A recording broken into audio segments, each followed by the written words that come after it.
What's going on, y'all? Machiavelli Mills TV. So it's homecoming week at Mississippi Valley State University, aka the Valley. Down in the Valley, not down in the Valley where the girls get naked. You know what I'm saying? Not P Valley, man. But shout out to my alma mater, the academic oasis of the Mississippi Delta, MVSU, right? And I'm gonna say this: going to a HBCU is where I realized that Black culture can be different in different regions of the world, right? Y'all know me, I'm born and raised in Chicago, Illinois, South Side to be specific, right? And so when you go to other parts of the country, Black culture it's different in different places, right? Like even like, you know, how people dress and how they talk and what they eat and the activities they engage in, all of that it can be completely different. When I went to Mississippi, like I really saw that a lot of the kids were still going to the high school homecoming games. Like high school homecoming football games is a huge thing in Mississippi.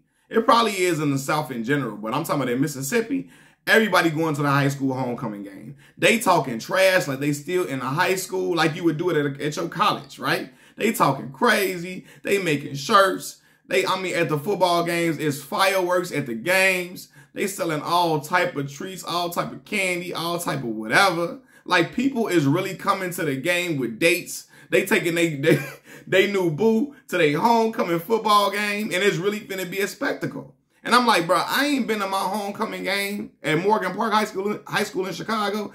I ain't been to my homecoming game since 2011. No, excuse me, 2010. Since I left Morgan Park.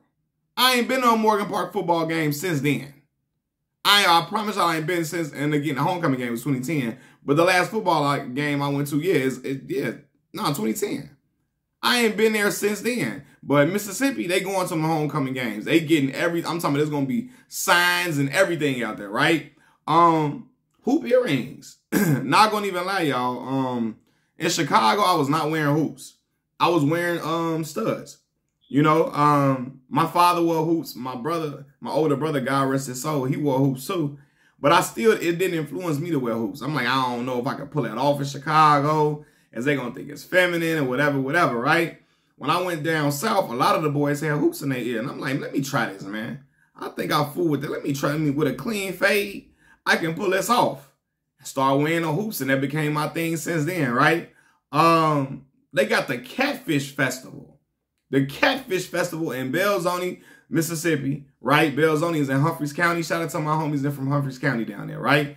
Catfish, all chicken on the stick, all different type of foods, funnel cake, got the bounce houses out there, the music. Everybody look forward to the Catfish Festival. Like, people really be out there, like, anticipating it every single year, ready to come out there, bring the kids, ready to be out there and enjoying all different type of activities.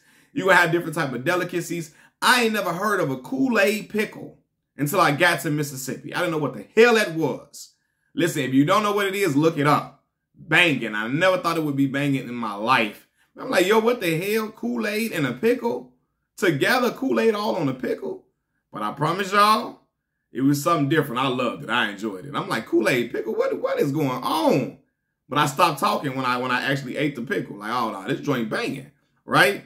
Then even just how we talk about certain things and clothing, what we call certain clothing items. In Mississippi, Jordans is called J's. They call it J. I think in the South in general, they call them J's. In Chicago, we call Jordans Mikes. You got the new Mikes, and they call it the J's, right? Air Force Ones, in Chicago, we call Air Force Ones Wands.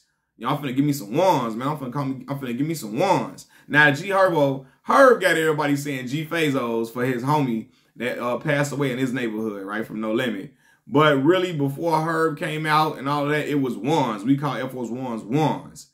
In Mississippi, they call Air Force Ones Forces. Yo, Forces. And I was like, what? You're like, what you talking about, Forces? For what? You know, but it was different, man. I even saw tucking the jeans in the boots.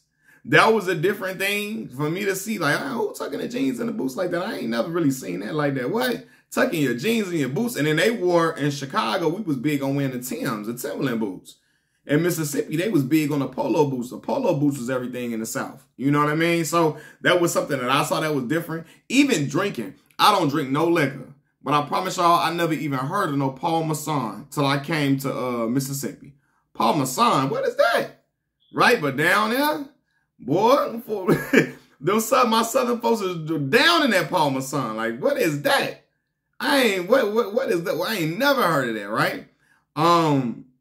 Then even just, like I said, different arrows and stuff down, just different.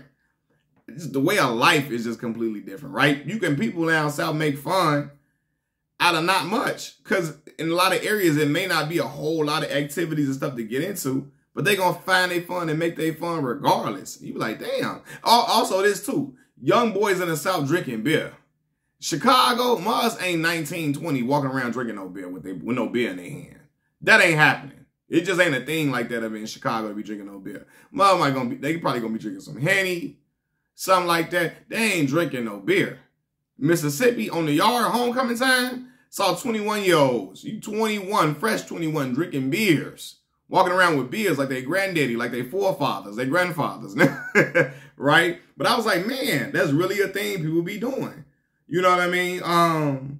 So yeah, I think in general, not even just in Mississippi, like, I think, and I saw an older guy talk about this. When he went in Chicago, when we were younger, New Balances was not in.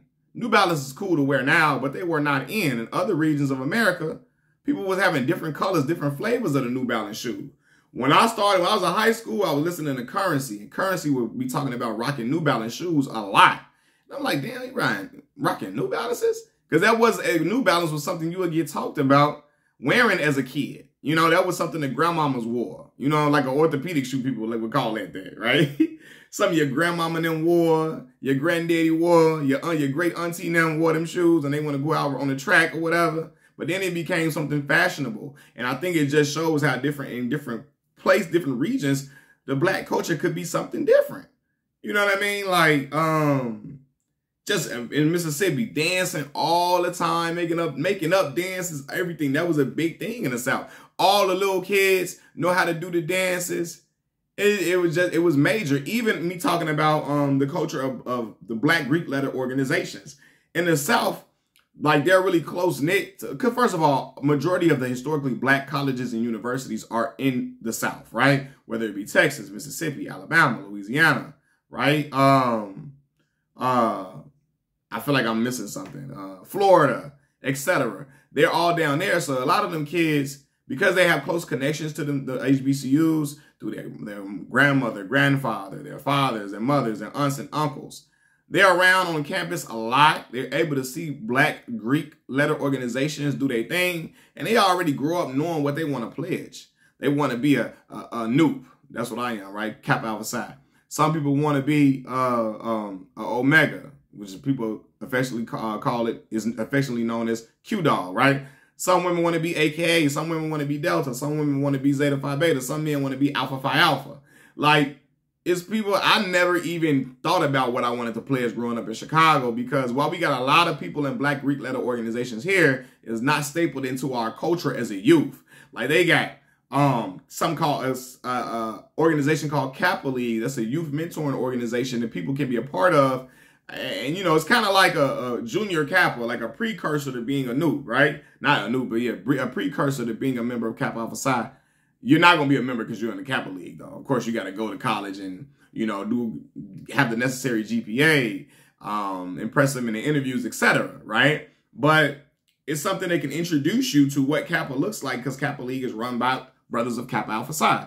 And even when I went to grad school at Arkansas State, Arkansas State is a predominantly white institution, but in the city of Jonesboro, the Brothers of Jonesboro Alumni Chapter were able to start a Kappa League, right? And it had a profound impact on the young men there. And a lot of them young men knew they wanted to be Kappas, you know, know they want to be new, so whatever. So yeah, man, you see the effect of it for real. But yeah, Black culture is different in different regions of the world. Even in DC, what do they call it? The mumbo sauce? Mumbo sauce, something like that, mumbo sauce. I don't know, because I only been to DC like once when I went to go visit Howard. Yeah, like in Chicago got his mild sauce. Like people have different things. Like what else? I'm trying to think. Gas station food. Like listen, in Chicago, I'm not eating no chicken. No, none of that out of the gas station. I'm not doing that. I'm not eating no gas station chicken or no food. I promise you, I'm just not gonna do it. In Mississippi, it's custom, it's standard to do that, right?